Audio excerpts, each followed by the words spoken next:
Every few years, somebody works out that crashes seem to happen on a schedule. 1929, 1987, 2000, 2008. Space them out, and it looks like a heartbeat. The last three land about a decade apart. Guess what people do with that observation? They start counting forward, and they start waiting. And that is the exact moment the observation stops being useful. Because there is no clock. There is something else, and it is much more predictable. Start with the one most people half remember, because the details are not what they think. A very old investment bank ran out of money over a single weekend. It did not run out of assets. On paper, it owned an enormous amount. Guess what it actually ran out of? People willing to lend it money until Monday. That is the entire mechanism. Not losses, funding. A bank borrows short and lends long, and that works right up until it does not. When the short borrowing stops for 2 days, nothing else about the balance sheet matters. It was allowed to fail, and what happened next surprised the people who allowed it. The failure itself was not the disaster. The disaster was what everyone else concluded. If that one could be allowed to go, then any of them could be allowed to go. So institutions pulled back from lending to each other, and the ones that needed it most got cut off first. Guess what the machinery of finance actually is, underneath all the jargon? It is people lending each other money overnight in enormous amounts on trust.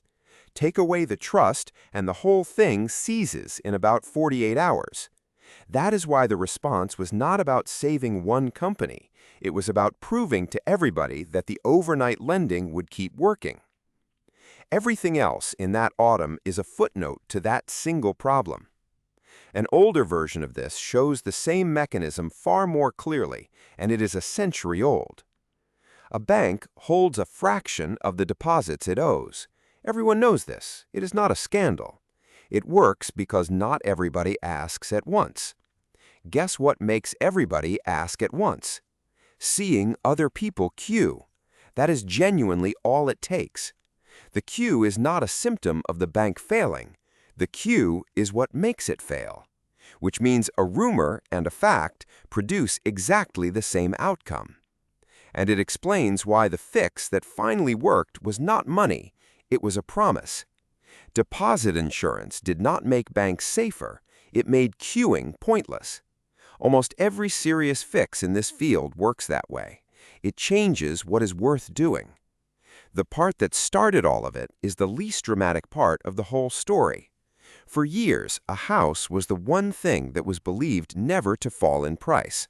Not by fools, by careful people, using the whole history they had available. And on the record they used, they were right. In plain dollar terms, national prices had not fallen since the 30s. Guess what everybody built on top of that one assumption? Lending, insurance, and securities, all of which quietly required it to stay true. When it stopped being true, everything stacked on it failed at once because it was one bet, not thousands of independent bets. One bet sold in thousands of pieces. That is the mistake. And it is not a mistake about houses. It is a mistake about what makes risk safe to spread. One part of this decides how people still feel about it nearly 20 years later. The institutions were rescued. That is not a conspiracy theory. It is the record. Guess who was not rescued at the same speed? The people who lost the house and the people who lost the job. Millions of foreclosures, unemployment near 10%, and it stayed above 8 for nearly 4 years. There is a reasonable defense. Stopping the machine seizing helps everyone eventually. And there is a reasonable objection. Eventually is not a plan if the rent is due. Both are true, and the argument about it never ended, and it is not going to. The important thing is that everyone learned something from it. The institutions learned they would be caught. Everybody else learned that they would not. That lesson is now inside every decision both groups make. That is the real legacy. Counting the years is the natural thing to do, and it is the one thing that does not work. There is no cycle. The gaps between crises are wildly uneven when you look properly. Guess what actually produces the pattern people see? Memory. Specifically, how long it takes for the people who were burned to leave the room. A crisis makes everyone careful.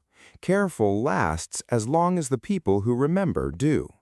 A generation later, the cautious rules start to look like unnecessary friction.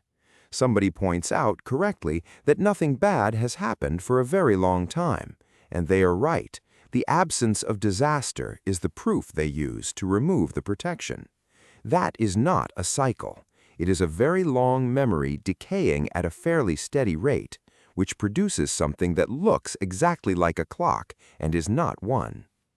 If you cannot count the years, 3 things are worth watching instead. None of the 3 require you to predict anything at all. First, is somebody borrowing very short to hold something very long? That structure is not risky because of the assets, it is risky because of the calendar. Second, is there one assumption underneath a great many separate-looking bets? If they all quietly depend on the same thing, you do not have diversification, you have one bet.